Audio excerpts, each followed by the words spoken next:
Hello and welcome to another episode of Best of 3 weekly FGC talk show presented by the Daily Dot, or Dot Esports to be more specific. I'm your host, Efren. He's your co-host right here, Mike Donka Schiller. And we're going to do things a little bit different this week. Of course, we're going to have our panel. We'll be joined by Steve and John, but that'll be later. Right now, without further ado, we're going to bring on our guest, who happens to be one of the very first guests that we had 1 year ago. Please join me in welcoming Eduardo PR Balrog Perez. What's up, man? Yeah, what's up? How's it going, Rog? Again, thank you for taking the time. I know that you're on a busy schedule, and you took a little bit of time to come and talk to us, and we really appreciate it. Yeah, everything is good. Working and practicing everything. Yeah, I was watching the stream last night. You were rocking Balrog, of course, and we're going to get into that in great detail. But you had some crazy numbers. What does that tell you about what people want to see? I mean, to be honest, I feel like I was talking a lot about the game having no personality because of the characters, etc. And I feel like Balrog added something new to the game, basically. He's not the same as he was in other games. He hits very hard in this game, yes. So people like that. And he's very fast. So fast and strong sounds extremely OP to me. And when I saw it, I was like, oh my god, this character is extremely broken or something. But I feel like that type of style makes people want to look at the game, So that's one of the reasons. And also because my name is Balrog, PR Balrog, etc. So yeah, people want to see me play him too. So, it wasn't going to be PR Nikali, right? No. Do you still think he's broken 5 days later? No. He's not broken. He's very good though. I think he's very good, but he still has some weaknesses, but he's very strong, I still think. Ed, we have a bunch of questions for you, but take us back to the moment. CEO, post-CEO, or at the very end of that tournament. He's very good, though. I think they show the trailer. But there's that classic picture now that Tempest Rob took of you basically with the vapors. And we have a bunch of questions for you, but take us back to the moment. CEO, what was going through your mind with CEO, or at the very end of that tournament? He's very good, though. Well, like I said, when I saw it, I was like, okay, that's my character. That's cool. When I saw him do combos, I was like, holy shit. I'm like, that's why I said like he looked very OP and like very, very strong, so I was like, oh my god, I finally have a character, the usual stuff. So I was very happy. Like, holy shit. It was awesome having all the top players that's around why I said, me, like, it was pretty fun, very OP and like Takedo, very, very strong, Japanese so players, I was like, oh my god, I finally happy. have a character, the usual stuff. I thought it was amazing. So I was very happy. Like, holy it was awesome. So I think an interesting question to launch. That's why I said like, it was pretty fun. Like, full speed ahead with Balrog for Evo, or are you going to switch around? Like, what's your plan with that, if you mind detailing? Well, right now, of course, I don't feel like I'm ready yet. That makes absolute sense, in my opinion. I feel like Balrog has two big weaknesses, and they can be pretty bad for a tournament, so I will still change in some matchups, just because I feel like I don't understand them yet. I had like 8 years of knowledge. Two big weaknesses with Balrog as a 4 and here. They can be like pretty bad for a tournament. Right? So I will still change in some I will matchups. Have to change on some just matches. Because I feel like I don't understand. There's this idea that like if your character isn't in the game, you don't feel complete. Do you feel complete now? Like, is it everything you wanted? To be honest, I didn't enjoy the game before. I was playing Nikali. He was cool. I thought he was the coolest character there was in the game. All the other characters that I tried, they were just not really my style. And every single time that I played them, I got bored. Like every 10 matches or something like that. So that was pretty bummer for me. I was very sad. Every time I played, I was complaining all the time. And when I picked up Balrog, I was like, well, this is my character. Let's see what he can do. I think he's pretty strong, and like I said, he has some weaknesses, but it feels that I'm back. I can play my game. I'm comfortable with my character. Like, it's just been 5 days, and I'm enjoying the game more than I had this 6 months that I played it. So yeah, I feel complete. Let's talk about Evo for a second here. Our boy, our stats man, Ace King Offsuit, was hitting us up, reminding us here, you've had 4 appearances in the Evo Top 8 over the 7-year life of Street Fighter 4. That was in 2009, 2012, 2013, and 2015. This is a brand new game. What do you predict for yourself? I'm not gonna say I'm not gonna make it because this game is very crazy still, and I'm kind of very good at that playstyle. But I'm not gonna jinx myself and say, okay, I'm just going to go and get top 8 and like that's it. You know, I want to learn. I want to enjoy my time there. That's what I've always been. That's what I've always said. When I go to Evo, if you don't enjoy losing, if you don't enjoy learning, then you cannot win. Those years, I mean, enjoying learning is one thing. Enjoying losing, that's a tall order. You have to enjoy losing to actually become a good player. Because if you don't understand that losing is part of the game, then you just will never improve. So sometimes I enjoy losing, sometimes I don't. But when I enjoy it, that means that I learned a lot, you know, and I can apply that on my next match or my next tournament. So you're known as the kind of guy that is always laughing, right? When other people describe you as like, again, they can hear your laugh. That's a legit laugh. It's not a I'm dying inside laugh because I just lost my match. I mean, sometimes I just laugh because, I mean, I like to laugh. I don't know what to say. I just feel like there should always be a happy moment, even if you lose, you know. But I do sometimes, you know, get very upset. I'm pretty sure a lot of people have said like, "Oh my God, he sometimes like he's such a dick, etc." Well, I'm just a person, you know. I laugh a lot, but I do get upset, and yeah, it's how it is. It's just that mentality that you have to have. Do you think that the fans sometimes expect too much of you? I mean, you said I'm just a guy, right? How's that dynamic working out for you, where the fans have an expectation? Well, having an expectation of, like, you know, fans have it. Like I said, you cannot. You have to set goals, and if you achieved your goal, then you go up more to a higher goal. That's what I'm doing.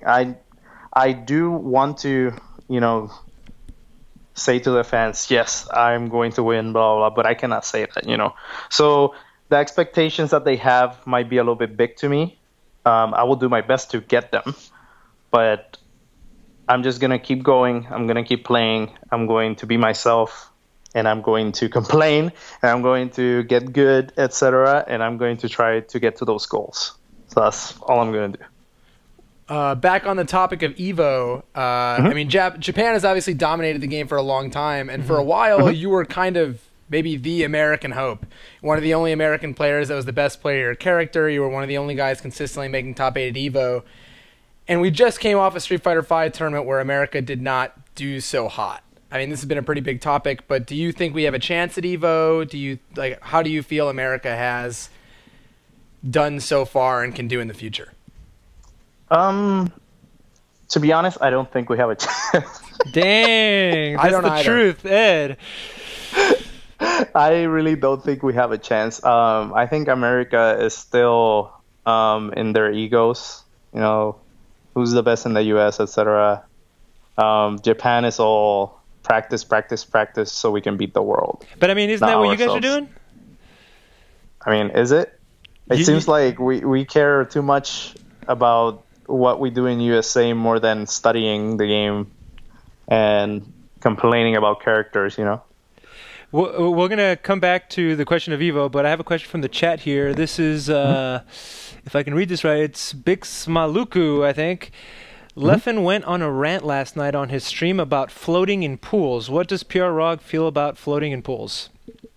I think that Leffen should have waited until the final brackets were done. I'm a fan of Leffen. I think his trash talk is amazing, just FYI. But I just don't think like he should have ranted first on that, because floating is obviously bad overall, but you cannot get upset at that yet, you know? Like I just don't think it was a problem yet.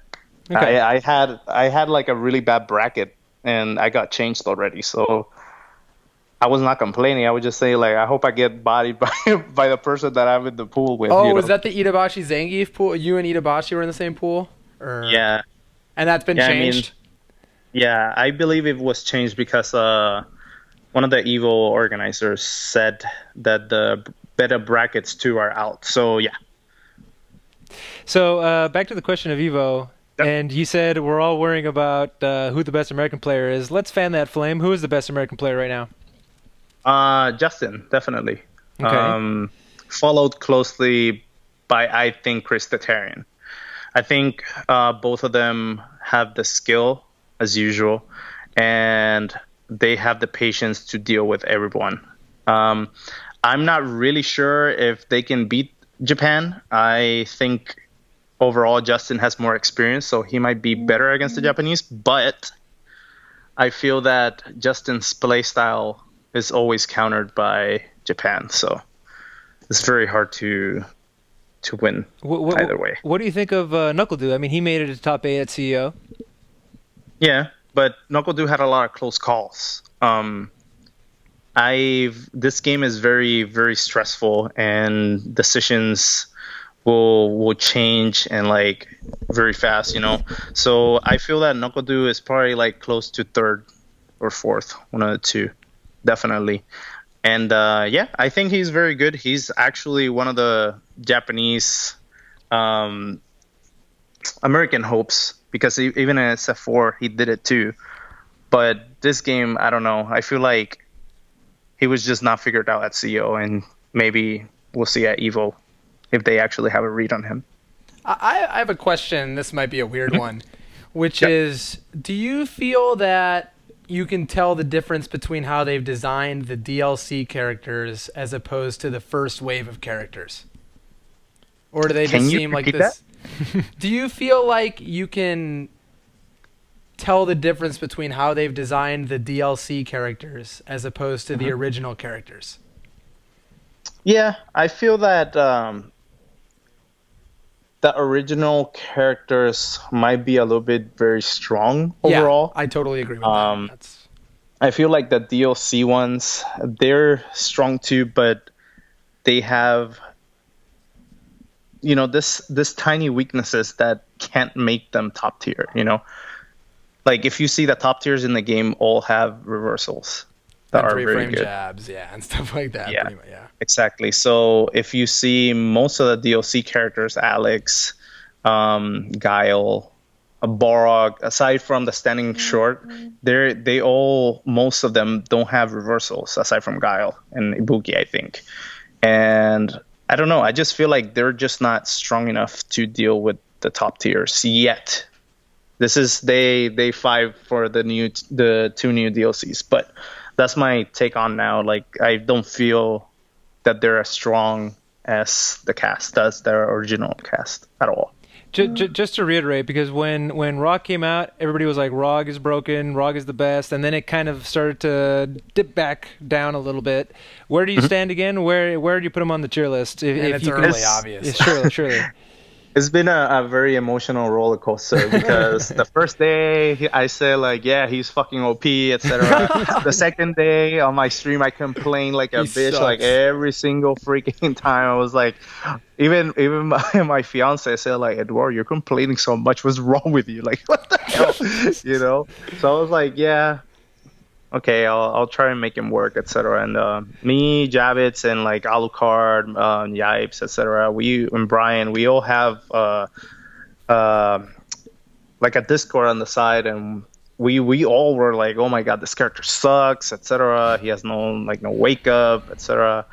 And nothing. Like we've been finding stuff. The Japanese have been finding stuff. Kazunoko actually found that combo that hurt so much.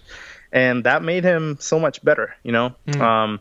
I think he's a strong character now.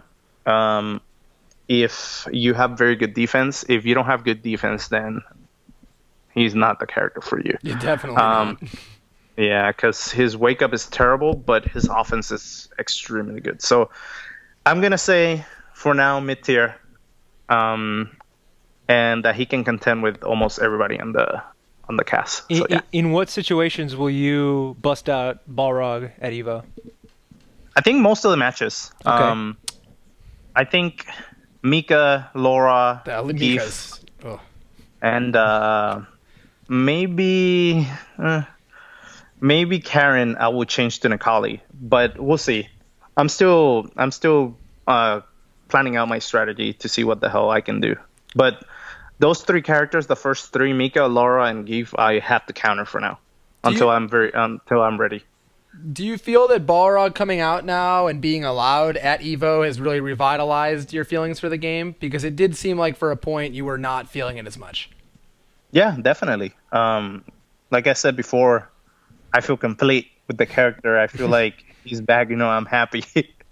And I feel with that, the game gets a little bit more personality because even Sako's playing his character, Ibuki, Like, people miss those stuff. They were known in Street Fighter 4 for those characters. It's the same that I think that's going to happen if, like, Justin gets Rufus or, like, stuff like that. If Tokido gets Akuma, it's going to feel so much better. So I don't know what the people think. Some people think the game is very boring. Some people think it's very good. I think the game now is a little bit better for me. I thought it was extremely boring before. So we'll see. It just depends on the characters, in my opinion. Ed says, I know we don't have you for much longer, but there's one question that I really want to get to, and that is, if you recall back in Texas Showdown this year, the infamous phone call that Julio took during your match, how did you feel about that in the moment? I got extremely upset, to be honest. It looked like you were upset. That's why I'm asking. I mean, I've always been, like, not very happy about coaching and shit like that. I felt like a phone call was very disrespectful because he already had a coach there, too. I was like, what is wrong with you? Like, what are you doing? He was like, oh, what's up? Like, what's the hurry? I'm like, are you kidding me? We're on grand finals. Like, what? Like, why are you taking calls? So I just got very upset, and that's probably what happened. That's why I probably lost, like, very easy after. It threw me off. I didn't keep my cool. So, yeah, I just didn't think it was very respectful from him. But we're cool. Julio is one of my friends, so it doesn't really matter. That's good to hear. But are you going to, like, work that into your routine where you pick up the phone just to get in people's heads now? Nah, I think that's very stupid. You're not going to steal that tech? No, I think it's very, very dumb, so I don't think so. I had another question, and we're going back into the archives here for you, or taking it back a little while. How did you feel when Infiltration switched to Hakan that 1 year at EVO? It was... Again, as Donka pointed out, Hakan is a counter to ROG, but did you expect it? How'd you feel? So I knew that Infiltration played Hakan. I actually played his Hakan when he was in Justin's house, when Justin was living in SoCal. He beat me pretty bad, and after he beat me, we had a Hakan player here called Chemo. And he actually helped me a lot in that match, and I started to feel that the matchup might be 5-5, etc. But at EVO, I was like, I hope he doesn't pick Hakan if I beat him. And that's exactly what happened. I did expect it, but I did not think that he was actually going to pick him. I thought he was just going to go on top of the character and then go back to Akuma. Yeah. When I played him, I was very happy because I knew that people liked it, and I'm a very, very, very emotional when it comes to the crowd. I love when the crowd gets crazy because I don't know. I thought that was such a smart move. He stopped my momentum. He got the crowd on his side, and I thought that was amazing. I thought that was genius. That was kind of a breaking out moment for him, but it sucks that it was at your expense. Yeah, I mean, it's fine. I thought it can be one of the top highlights of Street Fighter 4, right? Mm-hmm. It might not be as good as like Gamer B and Momochi, but it's one of those things like, oh my god, he's speaking Hakan, like who does that, right? so I thought it was pretty good. I think it was an amazing match also, and I give him props because it takes balls to actually do that. Speaking of that, I think it's interesting because a lot of people, yourself included, I know you play at least 3 characters in Street Fighter V to a pretty high level, but a lot of people are scared to, pick their counter pick in tournament. Do you think that the best strategy is to pre-plan exactly what matchups you'll counter pick, or to have like a set time when you'll do it? How do you get over the nerves of just wanting to pick your main because you're comfortable with it? I feel like that depends on the culture. I don't think Japanese will ever counter. I rarely see them countering. I think they stand by their picks. Koreans, on the other hand, they can be very sneaky. You know, they can counter you. They can use more like tactics that are a little bit more unsafe, etc. So it just depends on the culture. I feel like America is like the mid-tier heroes. They like to play mid-tiers and just go roll with them. So I think we can take from both of them. I think we can learn from the Japanese and we can learn from the Koreans. I also feel that having a counter in Street Fighter V is extremely important. And right now is the time to actually learn those characters so you feel confident in tournaments to pick them. And I have one final question for you. Of course, as evidenced by your stream numbers last night, which I think went past 5K, if I'm not mistaken, people wanting to see you play Balrog. Do you have any tips? This will be the last question for you, so we can let you get back to work. For aspiring Balrog players, now that the character's out. Practice your defense is extremely important in this game. Save your V-trigger as much as you can because it's extremely strong.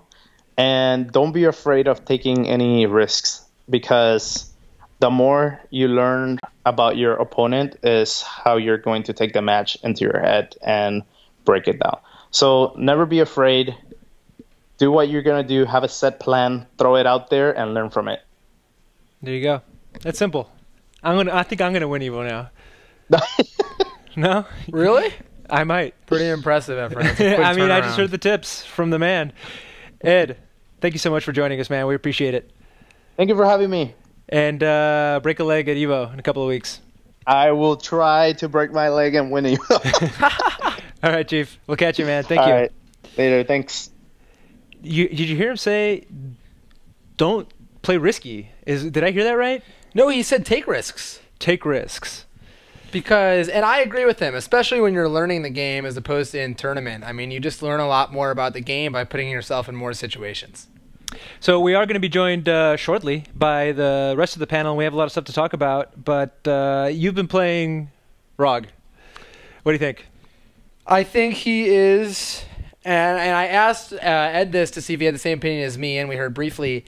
I think the new characters are balanced in a new experimental way where they kind of I can tell that they understand more about the game with the new characters created. A lot of them don't have 3-frame jabs. The first two did not. Balrog and Ibuki do, but they're much more situational. Balrog can't link off of his 3-frame jab without a counter hit. He has to go into an unsafe target combo. And it's standing, so he can't mash it while he's crouching for an option. And it seems really short, too. It's really short, too. I just feel like the new characters are much more well-balanced around having, you know, like pluses and minuses as opposed to some of the early characters like Chun-Li or Ryu who just seem to have every tool in the book. And I think it spells trouble for them now. And you haven't seen a lot of success out of the DLC characters. You've seen some. None of them are bad. I don't think either of them are bad at all. But I think it spells a future where the game is going to be balanced more like that, and to me, that's a good future. So whenever this, you know, first annual patch comes, I think the game's going to be amazing because I really like the way the new characters are designed. But I don't think they're the strongest yet. Well, and that would make sense if you look at it this way, which would be they're taking a page from esports, right? You have, man, I'm taking it back or dating myself, but like in StarCraft 2, this unit beats that unit. Is that what they're going for? It's like you want Balrog for these situations, you want future character for these situations, possibly, and you have but to have I think more so it's just that, you know, like Balrog's good offensively and he's bad defensively, and that's generalizing it to, you know, an extreme level, but it just is much more checks and balances than I think it has been in the past with the game, and that makes sense. You know, of course, they hadn't had the game have the ability to be balanced to a large scale. It hadn't been released to the public. So I'm excited for where things are going to go in the future. Notably, I think Balrog has a really major weakness in not having a cross-up. It makes it really hard for him to escape the corner. Okay. Interesting. All right. Well, we are now joined by our usual rabble-rousers over here. We have Steve from Dot Esports at the moment. You're muted, Steve. And we have John from Event Hubs. And I'm sure they'll be up on the screen here momentarily. There they are. Are you guys muted? Can we hear you? Rabble rousers. That's really. I I thought we were cool, man. I really thought we were cool. Hey guys, welcome to the show. What up? What's going on? So we're doing a show, John. That's what's up. This is best of 3. You're on it, and we had our guest early, so we changed the order around a little bit. But this has afforded us an opportunity. After we're done talking about all these topics that we have prepared for today, after we have call-ins throughout that entire process, we're going to get in an unprecedented set between 2 members of the dais here. And maybe we'll get some Steve commentary too. Yeah, I'm looking forward to that. No and one that wants Matt, to see that. No one. We won't be seeing it. We'll be hearing it. But that'll True. be John versus Mike. We're going to have it today on the show. John, who are you bringing?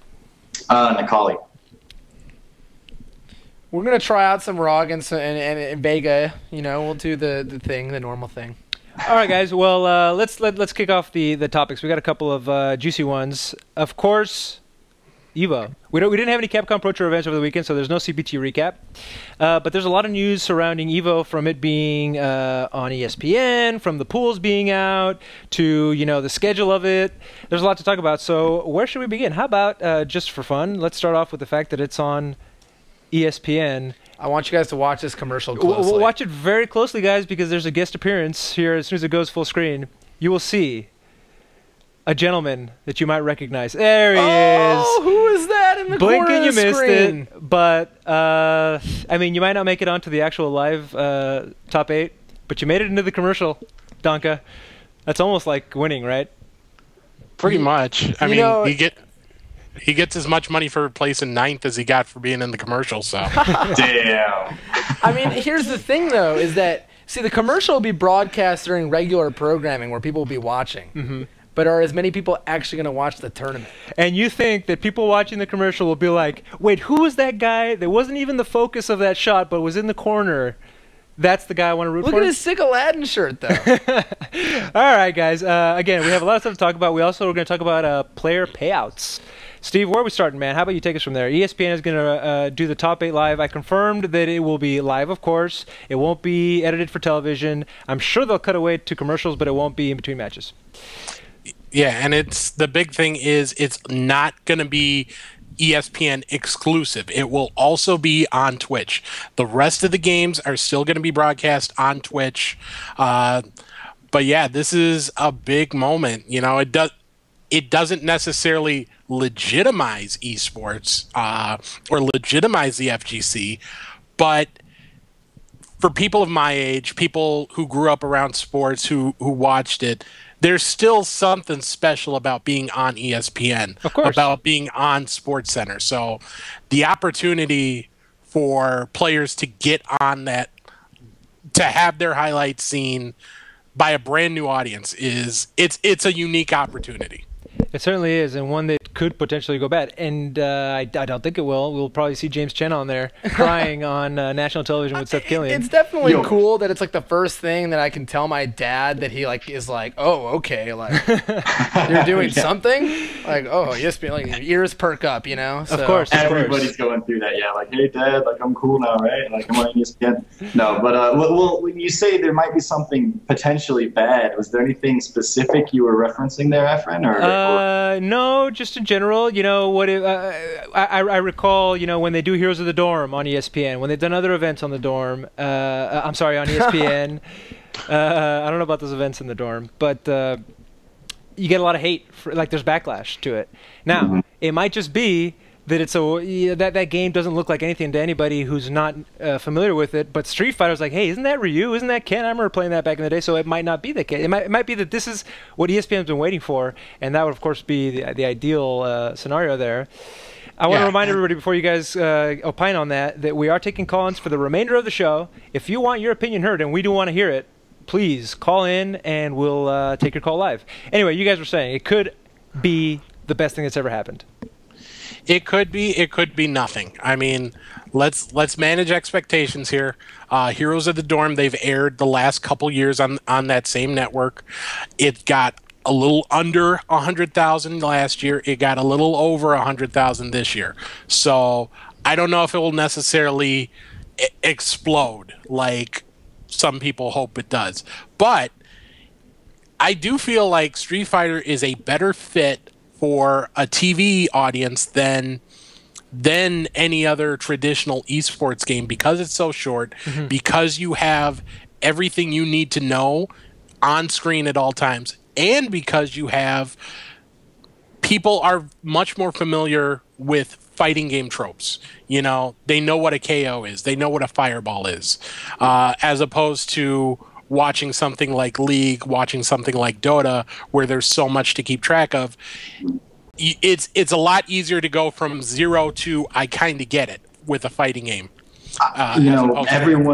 Everyone played Street Fighter 2 because, I mean, before Street Fighter 5 came out, up at Magic Mountain in LA, they had this little exhibition, and you could go and you could play it. So, of course, I went there. It was only like the build with Bison, Cammy, and like Ryu, and I think Birdie was there. And I was sitting there, like, just trying to get my hands in the game for the first time. And, like, every dude that came by was like, "Oh, Street Fighter." I'm like, "Oh, yeah, do you play?" Trying to see if, like, he knew what he was doing so I could practice stuff against them, you know?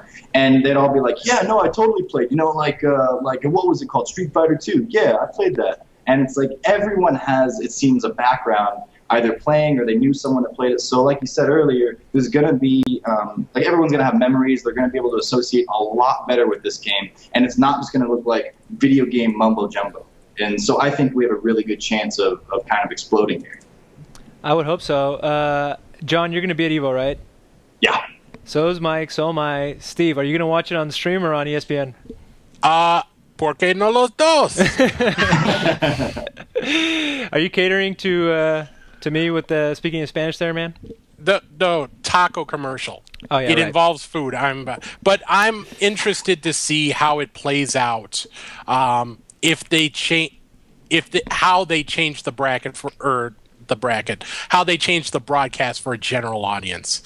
You know, it's something I'm definitely going to watch on DVR, even if I watch Twitch live, just to see how it compares.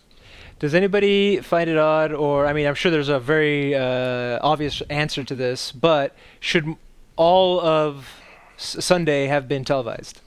Or just Street Fighter 5 because there's probably a deal that was made in somewhere? It's dangerous to try to get too much in all at the same time. That's what she said. Wow. Couldn't let it go. Well, I said it before the stream did. That's the important thing. No, fair enough. I feel like with what we just talked about, Street Fighter, that's going to be one of the easiest things to project out there to just the general public and have them, receive it. But we got Smash Bros up there. We've got Mortal Kombat. Like, how are you going to put Mortal Kombat on TV? Things like that. I just think it's a lot safer to go the Street Fighter only route at this time. Steve, what you got? You're still reeling from the "that's what she said" line? It was so bad.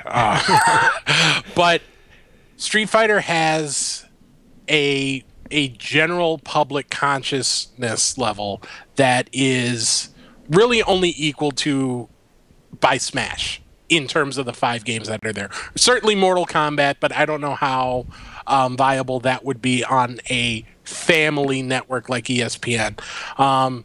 And then, of course, with Smash, you have just so much in terms of licensing. Like EVO, there are some stages that are banned simply because the music for those stages isn't licensed.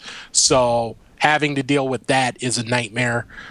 Keep it simple. See how it works. If it does, then maybe, maybe they do all-day coverage on EVO Sunday next year on like ESPNU or something. Who knows? Or maybe there's a partnership brewing. I mean, is it an EVO thing or is it a Street Fighter 5 thing? I think Street Fighter 5 because obviously that's what they're focusing on. It's top 8 of Street Fighter 5.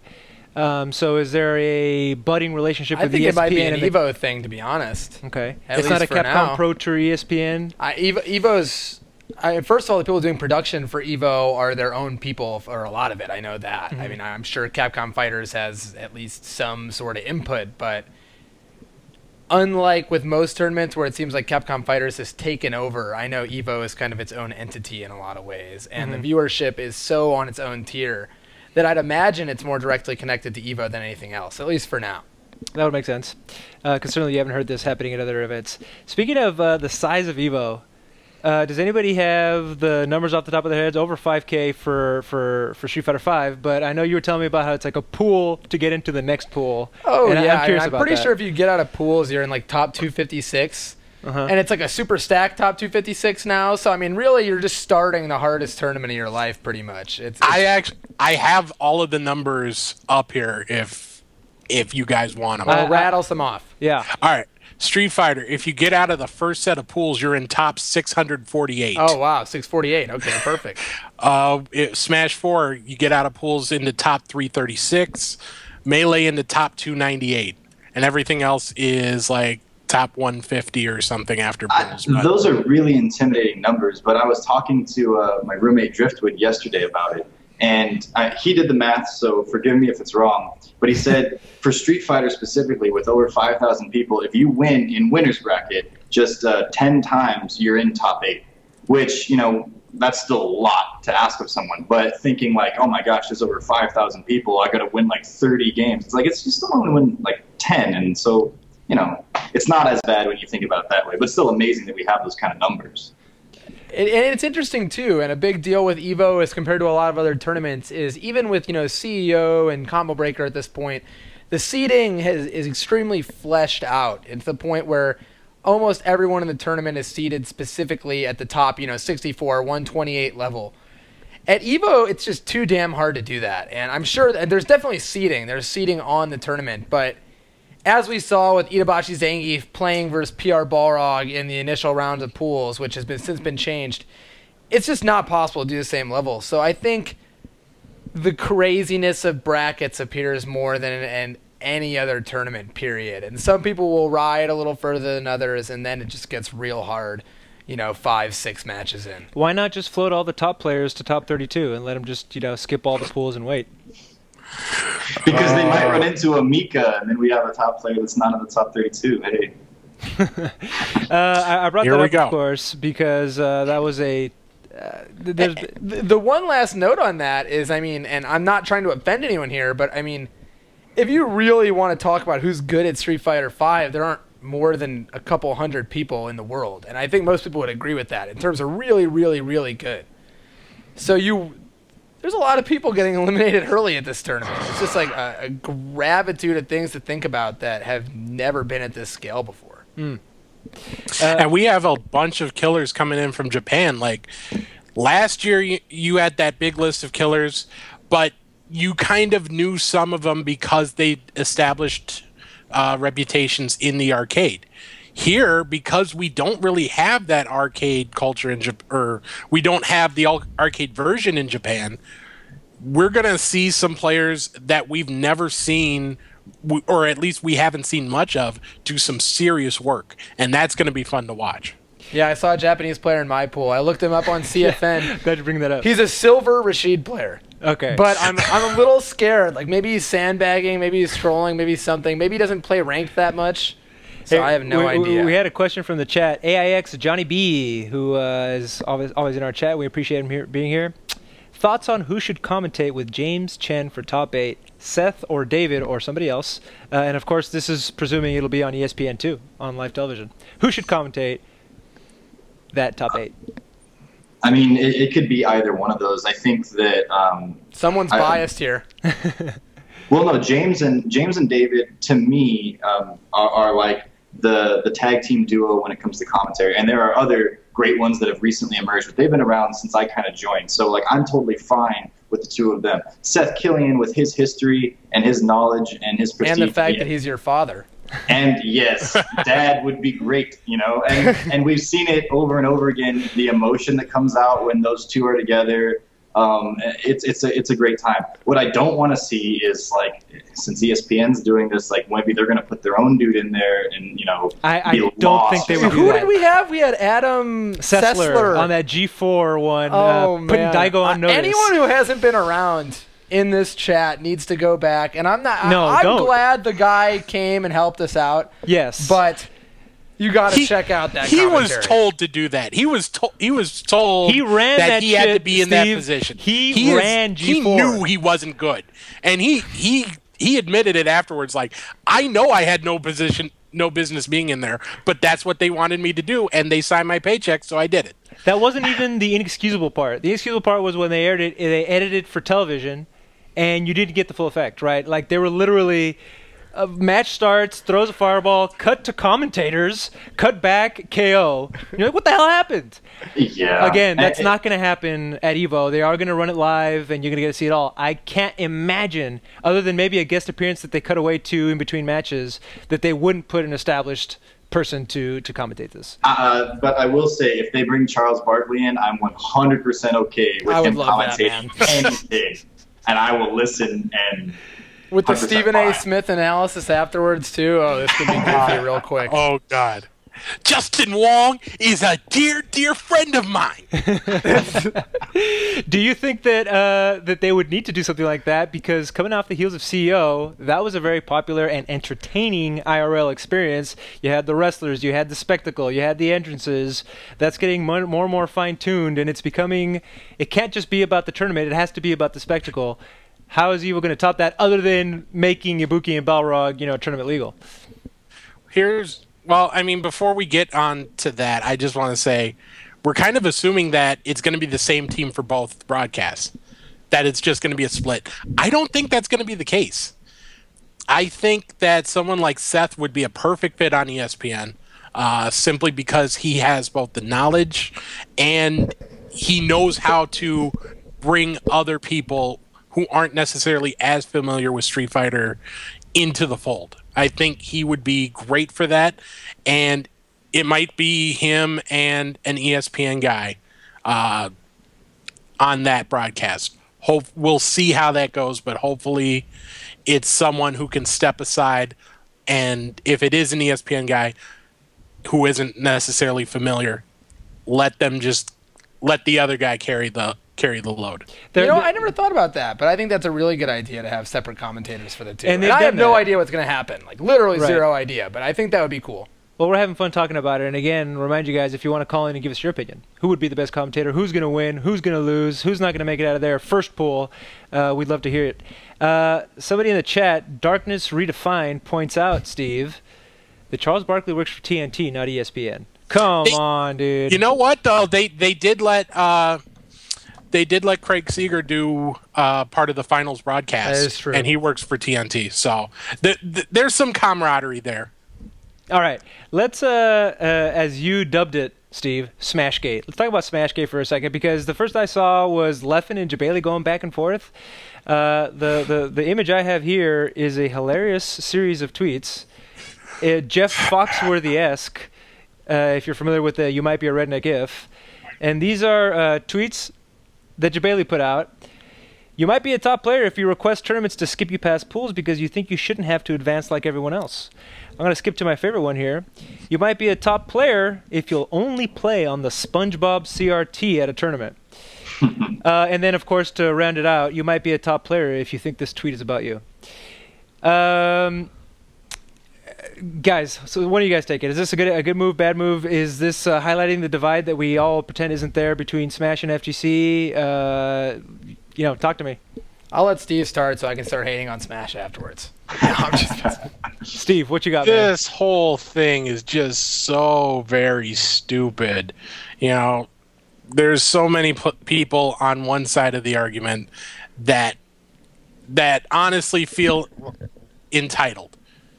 I'll say it, but there's plenty of other people who are on the Smash side of this entire argument that have very many legitimate points, and I would much rather talk about those points than guy on Twitter getting mad at another guy on Twitter and responding back with some other mess on Twitter.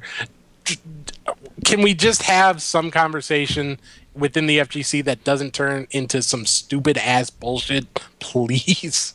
Just once. That's all. But people are so emotionally invested in their own scenes and games, and they're such close proximity that it's impossible not to compare to other scenes, other games, other perks, other considerations, and so on and so forth. The big problem right off the bat is that I feel like in a lot of professional settings, you have two guys arguing behind the scenes, and then a bunch of idiots on Twitter arguing in front of the public. And here, they're just all on Twitter being idiots. But, I mean, that's just an outside view. The sense that you're entitled, that you're... I never got over this whole let's float the top players in Melee type stuff, but I know that the community accepted it. If the community wants it, that's fine, right? That to me seems like, what's the point of going to EVO if not to go through that gauntlet? I think there's a little bit of issue there because these are two different communities. The Smash community and the traditional FGC, they were together for a while and they've grown apart and now they're kind of being brought back together. It's sort of like two people who aren't great housemates. When you have plenty of room in the house, you can kind of do your thing, we can kind of do our thing, everyone's happy. But now with the growth in Smash, with the growth in FGC, with other games growing, I mean, at CEO, every single game had at least 120 players in it. And on top of that, you had 3 700-player tournaments in Smash 4, Melee, and Street Fighter. Now, all of a sudden, there's no room in that house. You're kind of being forced to coexist with that person or with that roommate in very close quarters, and all of these differences are being bubbled up to the surface right now. I keep going on this. Take over for me. Well, let's talk Please. about what specifically people are complaining about, because we know people have been complaining, but 3 out of 5? so far we've had the 3 out of 5 versus 2 out of 3 and one game versus another. We've had the time for finals. We've had the time between pools and semifinals and finals. We have payouts. Is that a legit complaint, or is that just something that's also being brought up in this conversation? Payouts is a very legit conversation to have. I mean, that's a whole segment of this show probably. But well, we can get into it. Is there anything else? I mean, those seem to be the major issues, I guess, going on. Let's find out. I would say, like, on all 4 of those fronts, Smash players have a point. Like, let's talk about EVO. Smash 4, Saturday finals for the 2nd year in a row, even though they are the 2nd biggest tournament at the event for the 2nd year in a row. Their schedule, I looked at it, it is terrible for a player because you have pools going all day Friday, and then you have your semis, which go from like 8 to midnight or so, maybe a little earlier, or your quarters, excuse me, till midnight. And then top 32 for that game starts at 8 a.m. on Saturday. So you have a player like Zero, who's currently in that first set of pools. He would play at 8 a.m. Friday, have to come back at 8 p.m. on Friday night, play till possibly midnight, and then come back right away at 8 a.m. on Saturday.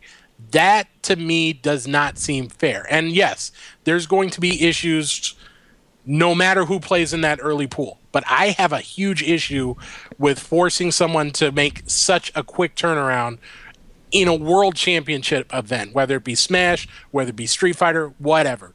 To play till midnight one night and then come back at 8 a.m., that doesn't seem fair to me. I got some payout graphics for you. Whenever you want them, call for them, Steve, and we can talk about the payouts. Well, before that, just in regards to the timing of the games, of course the problem becomes someone, I guess, had to play in that slot because they were full on Sunday. Who does it end up being? The question is whether or not, because Smash has such a large amount of entrants in pools, couldn't another game that had less entrants have started later, ended earlier, and then had the ability to sleep for the Saturday tournament? And the more I thought about it, I'm on Steve's side with that one. Because regardless of whether or not your game deserves to be viewed at any specific time, which it doesn't, and Evo has said time and time again, and Wizard has said time and time again, that entrants aren't what bases a stream slot. It's what's cool to watch, what people want to see. And that hasn't been Smash 4. But that's indirectly an insult to Smash 4 players. Yeah, saying, but well, I you're mean, saying to me, that doesn't matter. To me, if they say it should be that it's not a primetime game, it's not a primetime game. But making your players play, like 2/3 of the span of a day or whatever just sucks. What games are on Sunday? Street Fighter V, Melee, Marvel, and what else? Xrd and Mortal Kombat. Okay. Is there an element, and this is me just coming up with this, of Smash 4 being a younger crowd and they haven't earned Mandalay Bay? Like, we're going to give this to the OGs, the guys that have been in the scene for the longest time possible, or is that just me pulling that out of my ass? I don't think that people like factored that in when they were making this decision and such. But I mean, backing up just a little bit here, you have two different cultures when it comes to the general Street Fighter climate and the Smash community. I subscribe to the idea that Smash Bros is part of the FGC, but it's becoming more and more apparent that you can't really have these two entities, as like what Steve said, so close to each other in the house. They're growing, and when you have a tournament like Evo, you're not going to be able to put them in the same bubble. You can't put them under the same rules, and apparently you can't really put them on the same finals day because they've at that level branched off into two completely different directions. Is it smart, I think, to like for someone like Jabali to go on Twitter and be kind of mocking the situation? No, I think we need to field it and handle it by viewing these two things as two different entities under the same banner. They're part of the FGC, but we can't put the same rules on these two very different games. And I think that's what it's going to come down to. They are FGC games, but they're going to have to branch apart. You know, one has life bars, one has percentages. They're completely different at some levels, and we have to acknowledge that and kind of carry forward or move forward with that in mind. Damn, John wants to build the wall. Yeah, I saw that too. Yeah, we'll have the Smash players building a wall. I asked Bailey straight up, be honest, once and for all, is there a divide between FGC and Smash? Of course he's a TO, and he knew that I would be repeating this, and he said absolutely not. It's all FGC, and more than anything, Evo has solidified that. Yeah, I mean, I don't think the division is quite as bad as we're talking about. You know, at almost every event, it's not the people I talk to, whether they be Street Fighter players, Smash players, whatever. There's interest in other games. There's Smash players who go there who love Guilty Gear, who love Skullgirls. There's Street Fighter players who love watching Melee, who love watching Smash 4. But each crowd has a growing number of people who are only there for their game.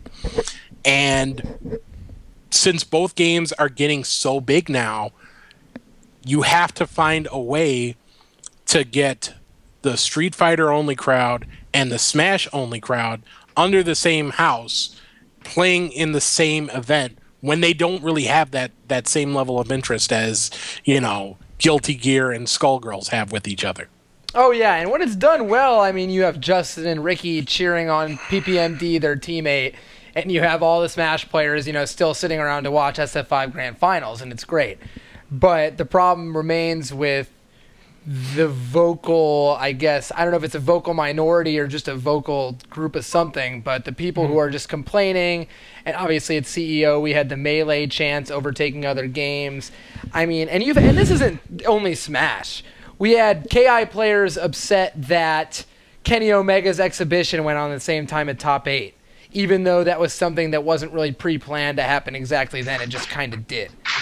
And at some point, I think it comes as a responsibility for the top players to use different avenues other than Twitter followers to get their points across. Because that's when it becomes a real issue, is when you have big names, and we have Jabali doing it, and Jabali's a friend of mine, but Jabali doing it here. We had like every top Smash player doing it for Melee, using this weird hive mind mentality to get something across, and really all it's doing is pissing off Wizard.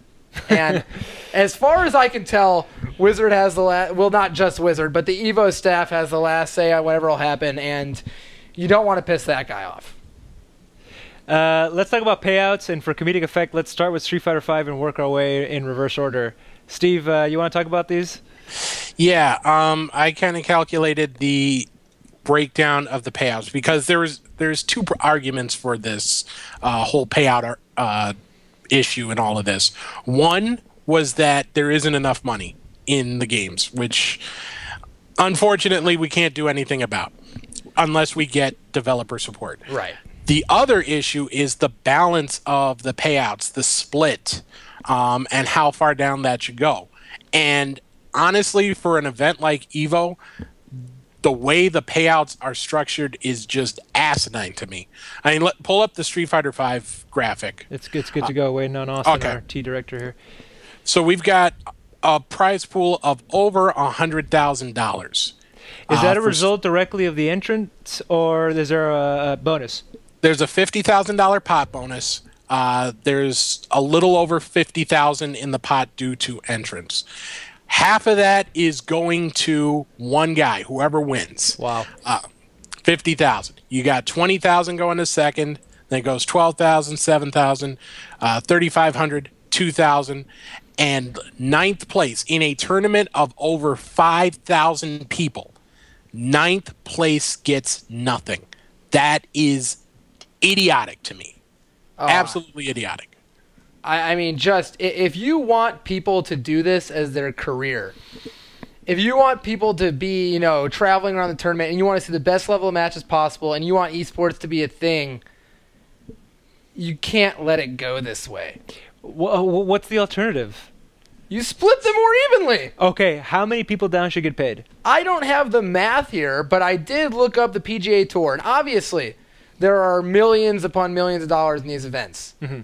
But 18% goes to first place, Okay. as opposed to 52 or whatever this is. And I mean, Steve has way more numbers than I do, so I'll let him go on. But Yeah, we can go to the next one. You keep talking, Steve. Well, I mean, I'm personally a fan. A tournament like this size, I feel should pay top 64 something. Whether that's, you know, just a couple hundred to whoever makes it to tied for 33rd or whatever, that's fine. But I just have such an issue with people going through a massive tournament like this, finishing in the top half of the top 1% and getting nothing out of it. Well, I naturally have to bring up in Evo, I think it was 2013, where Shen won, and he made like $3,000, and everyone was losing their head about that because they're like, he didn't get paid enough. And so I guess I'm asking, what would you say to people like that? I would say, like, this is where I feel the pot bonuses should be better used. Instead of splitting it the exact same way, use that to soften out the curve so that you can still reward that first place winner. Maybe it's not $50,000. Maybe it's a $30,000 prize for first place, or $35,000. And the rest of that money can just filter down to the top 32. You don't have to necessarily pay 32nd place, you know, thousands of dollars, in my opinion. But they should still get something. They should still get at least their entry covered if they go through such a tournament and do as well as they do. to me, the really big issue comes in with the top 8. And it's not, I do agree it should be paid further out than top 8, totally. I don't have a specific number in my head of what it should be to. But when you have, and I'm not going to name any names, but when you have first place making that much more than second place, splits happen, and people start to get nervous about, you know, whether or not they're going to make enough money to do this next year, to not have a job and play the game, or to do this, and that. And anyone can have an idea at this point in the game. You know, Infiltration and Tokido might have an idea that they're going to make top 8 just based on how they've done so far. And obviously it's not free. But no one knows they're going to win, and that's never been a case in fighting games since I've started, basically, on tournaments of Evo's scale. And you just can't have it be that polarized and not expect foul play to happen, because people are too scared to play one match for $40,000. So you think that the payouts, spreading out the payouts, would actually help alleviate the potential for splitting? Yes, 100%. If the difference between first and second is, you know, 30% versus 25, no one's going to bother, in my opinion. You know, it's splitting the extra pennies in between it. And it's not pennies, but it's a smaller amount of money. When it's 70-20 or whatever, and in this case it's, you know, 50-25, yeah, it happens. Yeah, but for that guy that gets that first place in Street Fighter V, that is one hell of a payout. Are you kidding me? $50K? It's impressive. Do you want to talk about some of these other payouts, Steve? Let's pull up Smash just for comparison. This is Wii U, I believe. Smash 4. Okay. Yeah, and this is a game that has no pot bonus, so it's entirely the Evo split, which is 60, 20, 10, 4, 2, 2, 1, 1. $15,000 for first place, nearly $16,000. The Melee tournament pays out about the same, a little less, and it goes down sharp drop to $5,000 for second, all the way down $260 for 8th place. You make top 8 at Evo in a $2,600 tournament, and your airfare isn't covered. That's kind of sketchy. Or sketchy is the wrong word, but that doesn't feel right to me. But I mean, what are you going to do if the money's not there? Well, yet again, the question is you take some out of first and put it down. And I understand why people don't necessarily like that. You know, people want the last match to be for all the marbles, and they want to see people, you know, earn their thing. But the trend that I've discovered in talking to people and seeing the tweets and, you know, just, you know, being in the atmosphere is that the people who want the more spread playouts are the players. And the people who want to see everything go to first place are spectators. Now, I'm normally of the opinion that we should listen to the spectators because the spectators are the ones who get us the money and pay the bills. But for something that comes, as I've said, to some people's livelihood, and as someone who's not going to be in the Evo payout, I think the guys making the money should have some say in how the money is divided. I think it makes more sense that these people who desperately just want to, you know, have the money to make it out to Evo next year can have a chance for that. That doesn't involve them getting first place. I think we lost Steve here momentarily. He'll be back here in a second. We did have, sorry, we're getting some goodbyes and some pieces here. Raptor is still on the line, mind you. It was Steve who fell through. Oh, no. John, can you hear us? Nope, he can't hear us. Well, just to rant a little further then, I guess. Yeah, let's hear it. This is a good time for that. Oh, man, payouts. I think part of the big problem we've had here with this has been, as I said earlier, the vocalization of people saying, this is unfair, this is the worst, this is whatever. Evo definitely isn't owed anyone anything. And whether or not you want payouts to be more spread, whether or not you don't, is an opinion, and the tournament, and this shouldn't have to be said, you know, has the jurisdiction over what happens. And there are definitely arguments for having, you know, the kind of old school payout. But I think that, as I've said, if you actually go deep into this and talking to the people playing in the tournaments, most people like the idea of that. And I know UFGT and more recently Combo Breaker, which has turned into, had a much more spread payout system. And it's fun for a lot of people to get 17th place and get the envelope of money, whether or not it's a huge amount or whether or not it's not. Pulling pennies out of the dollar to pay 17th place per se, I think 64 might have been a bit much, is nice. It makes more people, you know, feel like they accomplished something without really taking a whole lot out of the pot.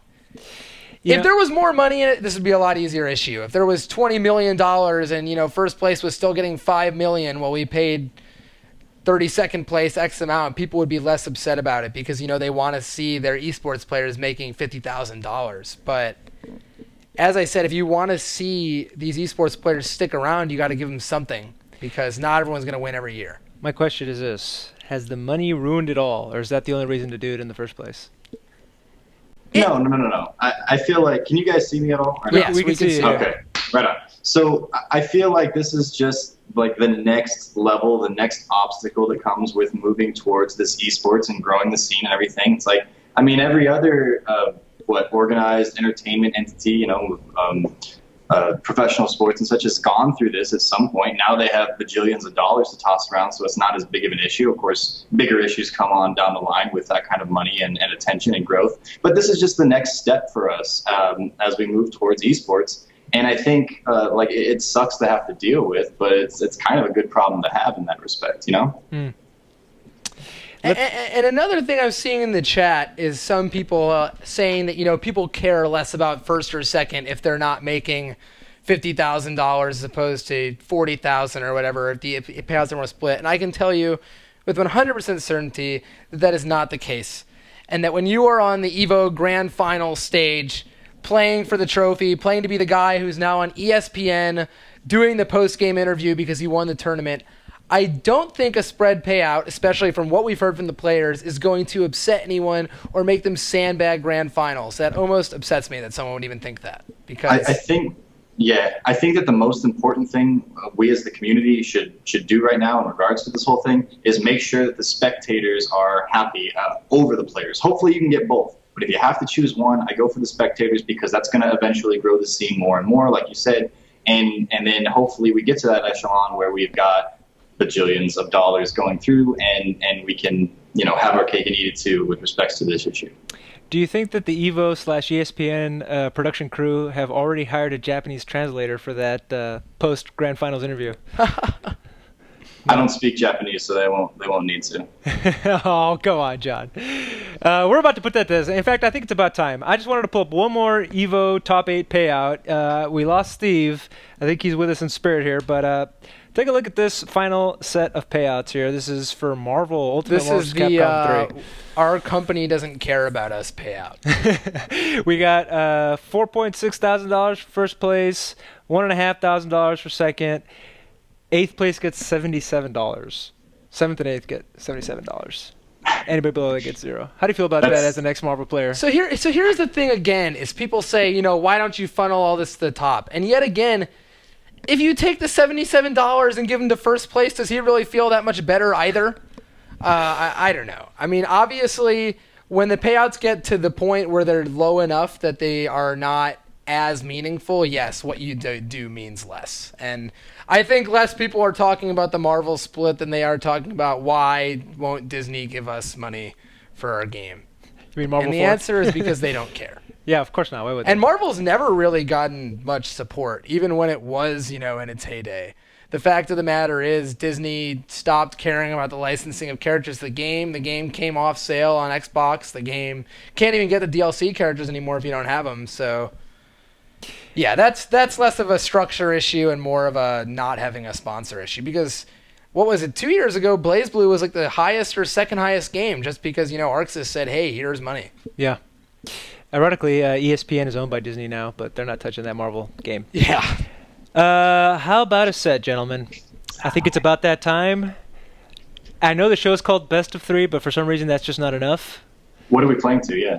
We could play to whatever anyone wants to see, man. I'm ready to show off this ball. Well, are you just playing Balrog the whole time? Or I don't know, man. I mean, if you kick my Balrog's ass, I'll definitely have to pick Pego. Free. Apparently Dog is free. So we didn't set up the CFN yet.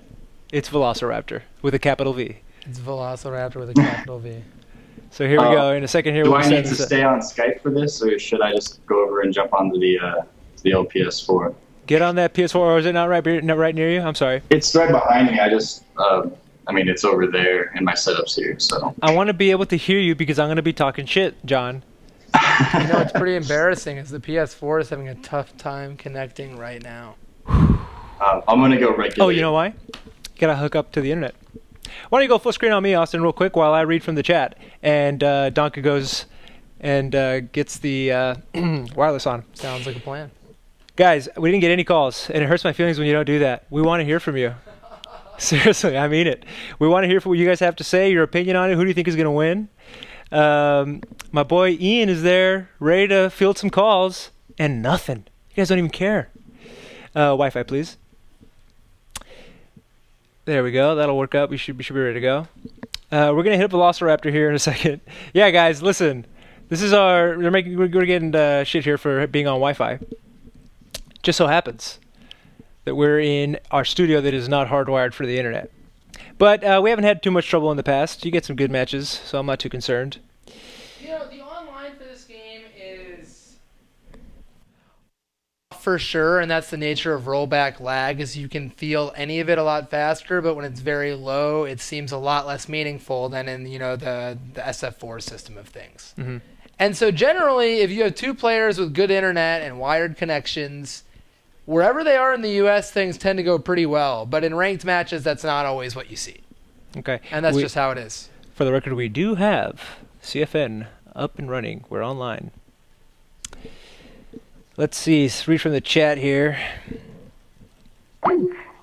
I can tell I got a lot of people jimmied with the comments about pot payouts and pot splitting and etc. You know what? If you guys don't know, I think it's a capital V, by the way. Does it matter? I think it does. Oh, we'll check. Yeah, you can flip on over, though. What'd I tell you, man? You didn't want to believe me. I don't even know if I spelled Velociraptor right. We had some questions here. Does Efren ever get mad? Well, that depends. Oh, definitely. Please get Donka Cam going. I want to see him lick his lips. Kappa Prida. You know, everyone has a tournament face for sure, and a gameplay face, and mine is one of the most intense for sure. If anyone knows Green Ace, of Marvel fame, he had the most intense game face that I've ever seen.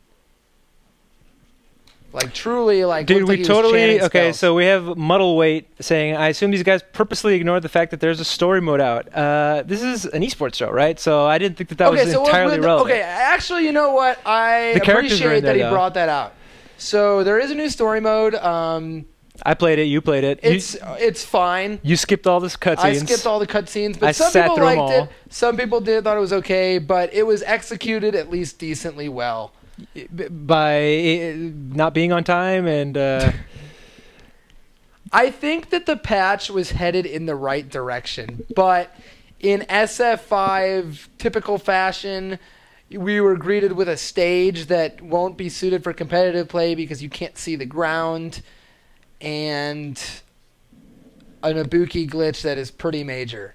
If anyone doesn't know, the Ibuki glitch is that if she whiffs an air grab, she gains, I believe, 6 invincibility frames upon hitting the ground. Upon hitting the ground, not like in the air? I think a couple of them are in the air, and then most of them are on the ground. I'm not positive about that part, but basically what this means is you can't trip guard her, and she can make you whiff through some weird anti-airs, and it's definitely problematic. So people are whiffing air grabs intentionally in the air Yes, so they can land. 100% that Wow. is very viable in certain situations right now as a mix-up. And I think they're going to let it rock if they don't fix it, but We we'll have John see. back, by the way. Have you sent him an invite? I am just about to. So we actually have a call, guys. I guilted you into it. Here we go. We have a gentleman by the name of Dane. Dane, you're on the line. What is your comment or question? Oh, hello, everyone.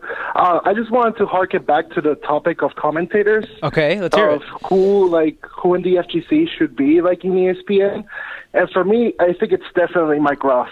I think he's the guy that he's just like the cool guy in the FGC. He's very relatable. He's not vulgar at all, like ever, even when he's hype. So I think he's like the perfect guy to like show like the best side of us for the FGC, I think. You know, if you saw the show last week, you guys know I'm a huge fan of Mike Ross. I'm not sure if he's the most technical commentator, but he's definitely the most like personable. In a lot of ways, and I think that's what you need, at least at some level on ESPN. So pair him with somebody who is more technical? Or Seth as, Killian. Seth Killian. So you're thinking that if they do a separate commentary stream for the live broadcast on ESPN2, your pick would be Seth Killian and Mike Ross? Well, I think like Mike Ross should be there regardless because he's like FGC Jesus. But like the best commentating pair for me is F Word and Logan Sama. But I feel like you have to have like some Street Fighter knowledge for them to be the best. I mean, they're really good on their own, but like it's like how they make the jokes about the things that you love. But Mike Ross, like he can just make it about personalities and things that people that have no knowledge about Street Fighter can relate to. I feel. I think that's an interesting point, and that would probably make a good team. Dane, thank you so much for your comment. Oh, thank you so much. All right, man. So we have the set. Looks like it's ready to go. You guys are going to get into it. While you get into it, because I know you love talking during these, we have a question that I think you'll be able to answer. So before we get into it here, we have Mike busting out his ROG, and we have John's shoulder. Oh, there it Platinum is. John. John busting out his Macaulay. Dan, you're on the air. Can you hear us? Yeah, I can hear you. Hey, Can you hear Dan. me okay? Sorry to keep you like that. Put you in the middle of the show. That's all good. What you got, man? As you guys are probably aware, Urian and Jury are in story mode, but Yeah. are locked out unless you can mod the game on PC. Right. So I was wondering what you guys think about the release schedule for next month, if they should put both of them in or stick to this one character a month thing. And, you know, while I'm at that, are we getting a character this month? I know we were getting 2 to make up for all the problems, but is that it for this month? I'm not sure that would be a question for Steve, but interesting that you point that out. It hasn't come out yet, by the way. We have a bunch of interviews left in the queue to upload to YouTube. but we did interview Justin Wong, and he said just what you're saying. Stop making me wait a month. Give them all to me. And I believe that first round, side note, has gone to John. I gotta focus, man. I can't. I'm too bad at talking Dan, about I these think it's things. awesome. I think Uri and Jury being playable modded is maybe... Oh my god, we got Driftwood on there too. Is maybe not the best because they're not the full character. What do you think of that, Dan? They say that they're not the full character, but I mean, when you're watching these videos, just all the V triggers are there, all the juggles are there. I mean, they might adjust things like +1, -1 when it comes to frame data. But I think that's a little bit of corporate speak right there. Like, yeah, they're not done. They're not in the game. This is the same thing they said with Cross-Tekken when they found the characters on the disc. Yeah, they're not done. Well, you know what? They might be right, they might not, but we'll have to wait and see until the characters actually come out and we can test that. Dan, thank you very much for your question and comment. Thank you. Catch me up, guys. What's happening over here? Oh no. Are you guys enjoying the Donka tournament face? Nightscope 2142V, you did miss Rog. Due to scheduling issues, we put him at the very beginning of the show. And you can catch that on the VOD, which will be up by tomorrow. Albert Sean 5 says, jury is definitely not done. Damn! It's definitely impossible to play while this is going on. You want me to shut up is what you're saying? At least commentate on the match. I can't deal with it. Alright. We got Johns here. I'm sorry. I'm a Johnser, but I can't do it. Alright. That was a mulligan. It was not a mulligan. We're going to let him have the first one. This Balrog is going in right now. Hey, Driftwood. We got dudes over here, man. Thinking ahead, but thoughts of what should be on EVO Sunday Finals 2017. We got a lot of stuff in the chat going on here.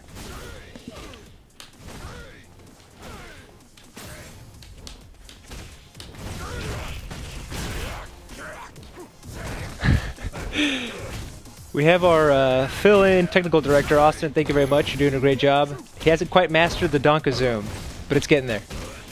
Don't work on that. Oh, over on Skype? Yeah. We can hear you now, John.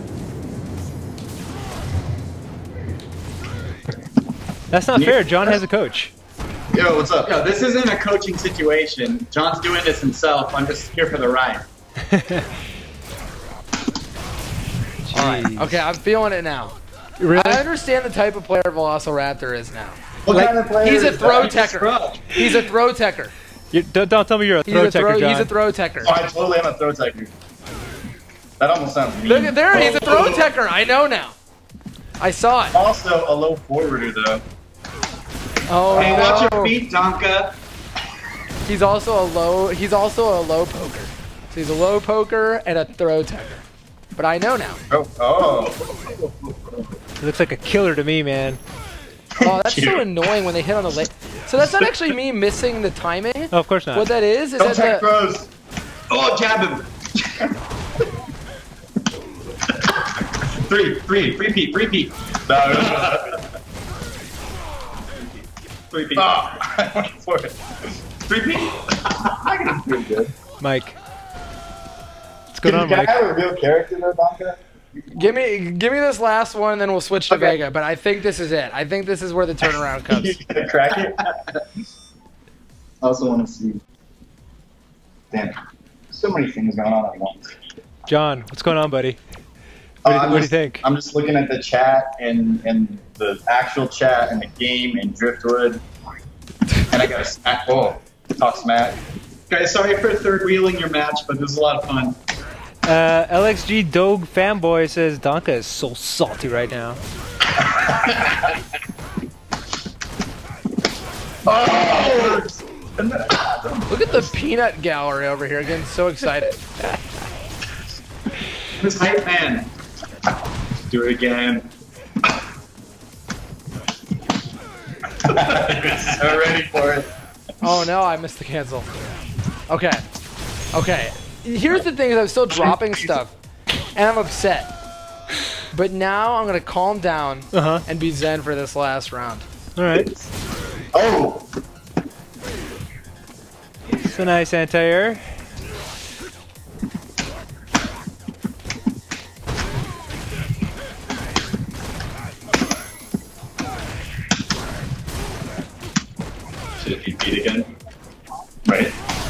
I think that doesn't work, man. Does he want a round? No. No, he doesn't. What is that move? Ooh, looks so Yo, fancy. get juked, John. Oh no. I'm sorry, what? Wake up super? I was saying get juked. Oh, I know, I heard you. Oh, you can't jump when he has super. Chat. Clearly, Donka's Balrog, let me make the excuses for him, you know, doesn't have all that background. Oh, okay, hold on, here we go, here we go. You missed it, you got it round. Is this the comeback? Yeah. Damn. This is Everyone gets one. Hey, even blind kids make it across the street sometimes. Dang. Oh my god, it's KFC. Yes, we did already interview PR Rog. He was at the beginning of the show, and if you want to catch that, you can see it on the VOD. Come on, Mike. It was online, I don't know. Excuses. I'll make you a sandwich if you DP a rush punch. No. I'll do it.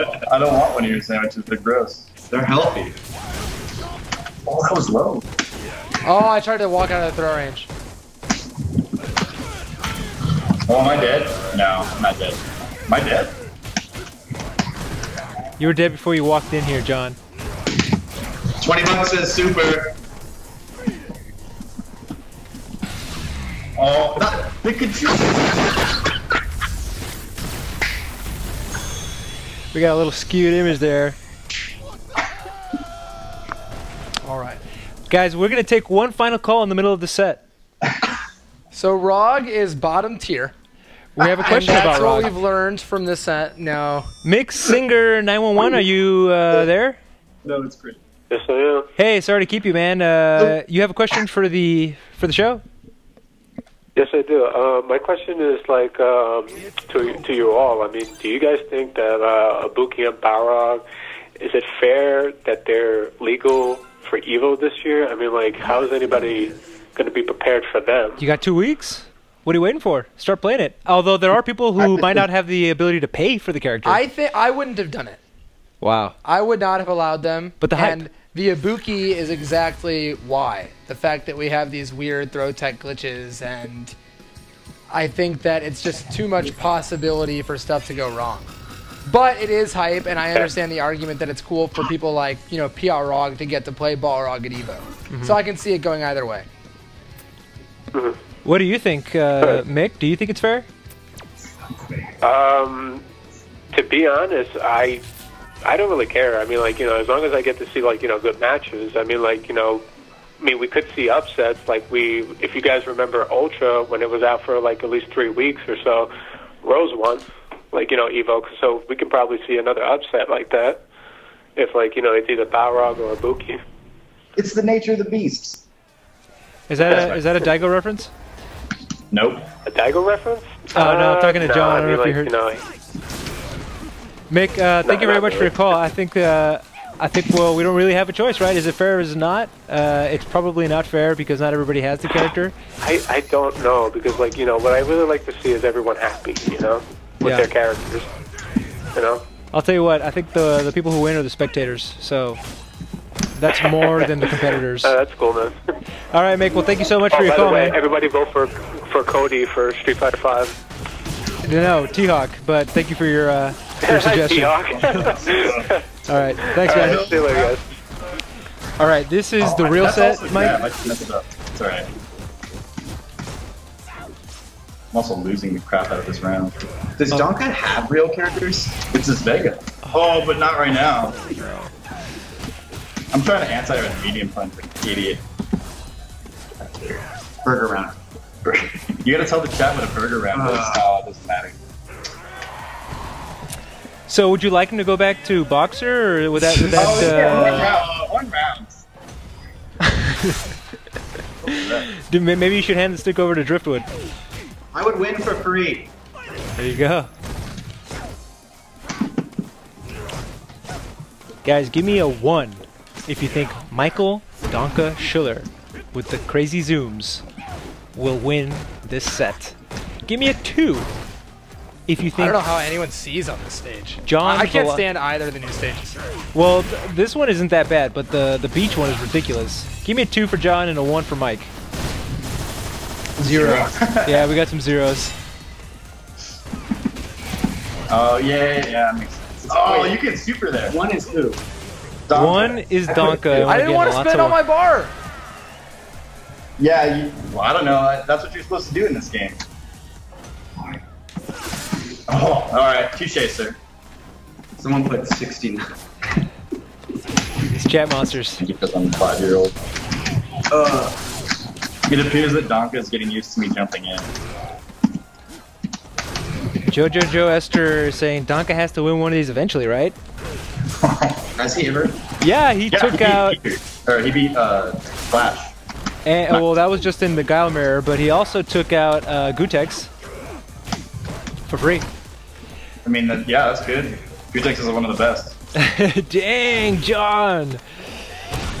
Stop talking about I can't play and talk about Gutex at the same I just can't time. get over how mean John is. You've never seen him He's one of the play, right? meanest people I've ever so met. reserved, Jeez. so reserved in the panel.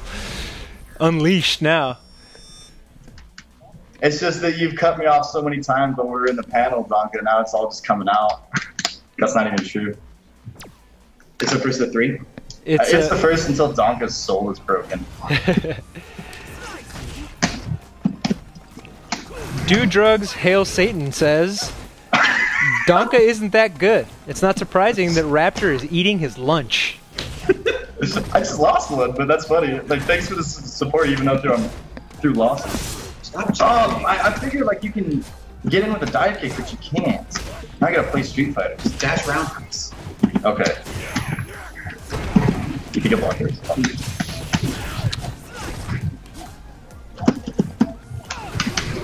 Oh, how did that not? How did that no sweep idea not how hit? That did not punish. Online. Oh, there's some ooh shenanigans. In that case, was that Rose toss just to get out of there, or what? Yes. I do sweep Rose a lot just to get out of there, so that's why you see me do it on hit too sometimes. Which you can kind of confirm it, but not always. Please no bully says we need a Donka face emote. I actually had That one. would be a good emote. We never put it in. The Conky wants to know, John. I don't know, man. As soon as I started playing footsies with a character I know the buttons with, it's gotten pretty easy. But Trying to make a show. Stop making me laugh. Oh, you can't anti-aim with the jab. Hey, John. The chat wants to know if you and Driftwood are touching knees. Yes.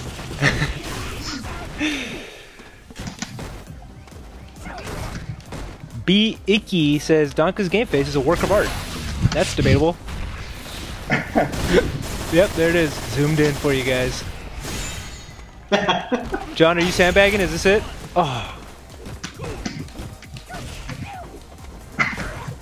We're touching me.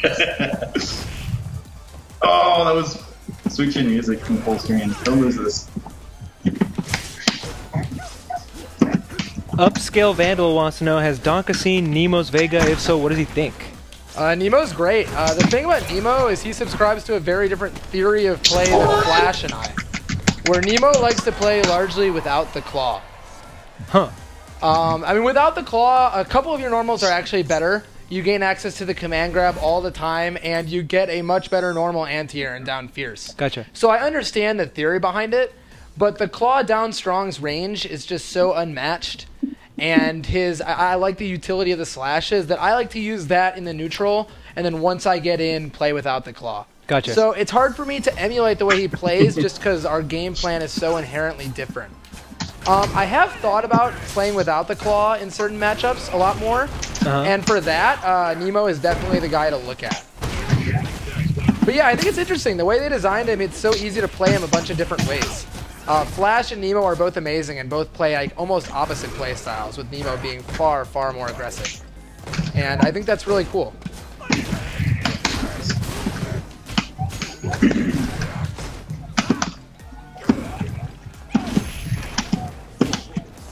Somebody in the chat says Donka looks like that caveman SpongeBob meme. I can understand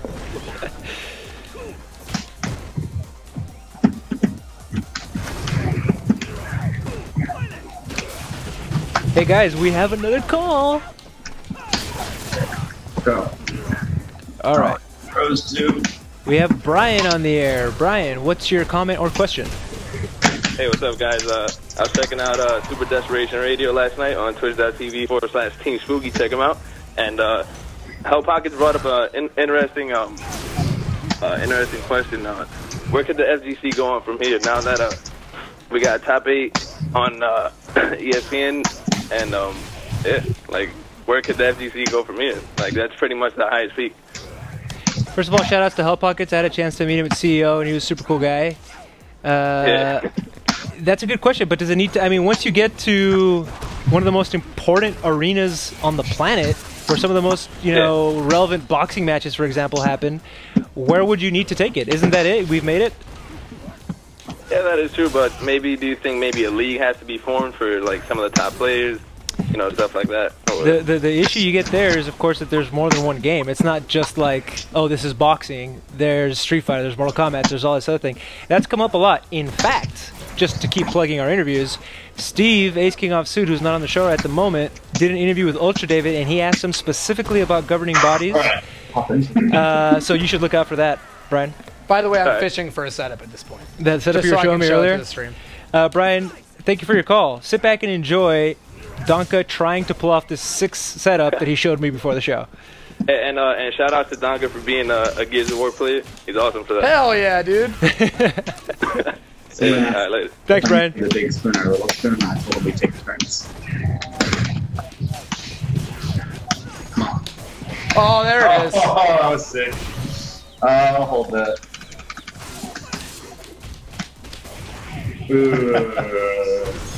All right, so I didn't get to do my setup, but I did get to show Daddy who's boss. So. Well, that still makes me your daddy, though. Fuck. Yeah, you did not say that right. I screwed that one up. You showed him who's daddy. Now you can't take it back now. Yeah. Look, he's turning red a We're little both bit. way too white for a trash-talking battle. I think that's what we learned at this point. What do you mean? John is Mexican. Set.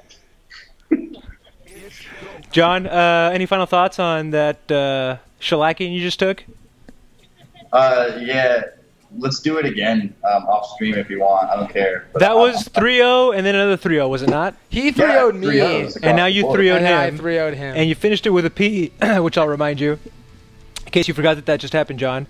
Do we need one more for all the marbles? One more for all the marbles. Let me decide his fate. This guy is such a camera hog. That's what people want, John. Do you want me to play Vega? Yes, please play Vega. Are you going to bring your real character? That's what it was. Is you guys are doing too many jokes. The chat's just lit up. Really with around you. Devil With Reapers jam wants to emoticons. know. I'll change the subject from all these Kappa Prides. Can you ask Donka where he gets his haircut? I really love his haircut. I want the same haircut as his. Supercuts? You know, You just if put a you bowl live on in there, right? Austin, I actually go to a guy named Luis. Luis's Corner Barbershop. Okay. Well, there you go. The guy. But to you the guy don't asking. want to have the curse of a Jewish father and a Catholic mother, What is which that? comes with this like thick but straight like mess of hair. Well, there you go. Yeah, yeah. It's a combination that you don't often see. All right, guys, let's get real serious here. I want to see, like, this is Evo Grand Finals. This is for the 50K guys. Donka would never be in grand finals of Evo, though. Neither would you. Right. He got 32nd once. 25th. Oh, my bad. You're so bad at that. I still love you, though. I got 32nd. I think you guys are playing to the crowd here a little bit, John and Driftwood. No.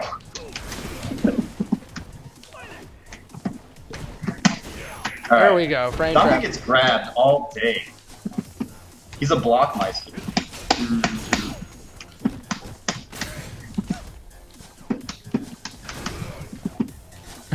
Don't do it. I know you want to. White Rum God wants to know, ask Drift if he ever plays with Raptor's stick. No more jokes, I said. He has the small TE, and I don't really like it that much. This is a really intense. Oh. That was good.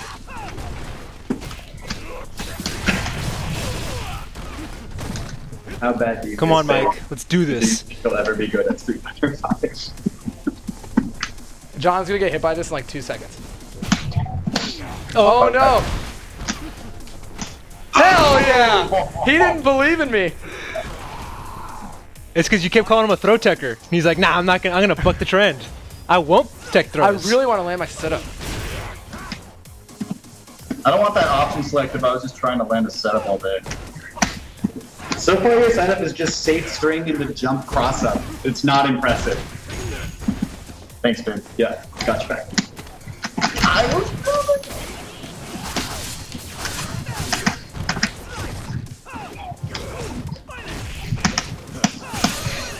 I didn't grab though. You guys aren't gonna get to see that. This is gonna sick end setup. with a rose, 100%. Oh, the shit-talkery is unbelievable. That's like Babe Ruth pointing the bat. It's kind of destroying. I'm just motivating you.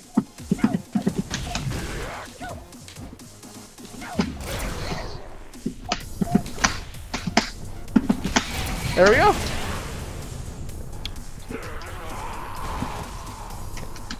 Well, that went about as expected. I feel like I'm... John, what you got, buddy? I'm in the zone right now. I can't be bothered by... What zone? That was it. That was one match for all the marbles. It's a first of 3. No. No way. That was it. That was a tiebreaker. What an option select. If you guys had won that... Was that not clear? It would not have been... That was totally clear right around the time that he said that you were his papi. Oh, okay. Sorry. Fair enough. All right. GG's, Donka. You're a great Street Fighter V player, and I appreciate you. I would have bodied you, but you're scared. John, thank you so much for finally getting in that set that I know you've wanted to get in for quite some time. You guys did a great job, not coaching, but enjoying each other's company there. It was lovely. That brings us to the end of the show. Mike, thank you for holding it down. The Rog needs a little work. So should I show the setup? Yeah, why not? You know, you guys want to see the setup, right? Cross-up supers aren't new with Vega. Okay, But I finally found one that can be edited depending on where you hit them and works without the claw. Okay. It's just a consistent setup. So this isn't anything super new. It's not anything super crazy. But to me, it's the easiest cross-up super setup we've found so far. For any character in all of Street Fighter Well, V? for Vega. Okay. I don't know which other characters can do cross-up supers. And this works on everyone. It works on Cammy. It works on Birdie the same way. So the thing about cross-up supers with Vega is that normally they're a guess, right? Because you don't know which direction they're going to tech, whether they're going to tech or not. And so obviously the solution to this is to do it off a crush counter sweep, which only allows one possible tech timing. Okay. The other problem with Vega doing a crush counter sweep setup is that his sweep can hit immediately or it can hit at the end, which will have variable, amounts of frame advantage. Okay. So if you're to hit someone, if we're going to set Ken to get crush countered, in the first active frames of the sweep, so that can be from this distance or it can be from point blank, this setup will work. And the setup is, and hopefully I'll get it, simply sweep, stand around house, super. And then as you see, that's a cross-up. And honestly, it's really easy to do. Okay. And the cool thing about this setup is that if we set Ken to, I think he's on Dragon Punch already. Of course he is. It is Ken after all. Screwed up. Okay, screwed up again, sorry. You'll whiff through and then get to punish him for doing it. How do you block that setup? Hold forward? You hold forward. Damn. So you got to be ready, but the thing is, I can not only super late, I can just hit any other button and that'll happen. So the fact that it beats DPs is what makes it so interesting, because it scares people out of DPing it. And at that point, I mean, just stand fiercing in their face is scary. That's pretty good. So, I mean, yeah, it's cross-up supers aren't new, but that's just the one that I found works the best for me. And it works every time. You just got to hit the crush counter, one more Crush sweep, counter stand at the beginning, roundhouse. one more sweep, stand roundhouse, and then do it. Yeah. Well, stream. I hope you guys enjoyed that little bonus bit of tech. He didn't get to do it on John when he counted, but he still won. I kept just sweeping in his face trying to get it. And he wouldn't block the sweep, but he wouldn't get crush countered by it either. So I think he's just a hold backer. He's a hold backer, He's a crouch backer, techer, a throw techer, and a low poker. Dang. And he touches knees with Driftwood. And he touches knees. He's a knee toucher. All right, guys. Well, thank you so much for watching the show. We'll be here again next week. It'll be the week before EVO, and we're looking forward to it. Thanks for watching, guys.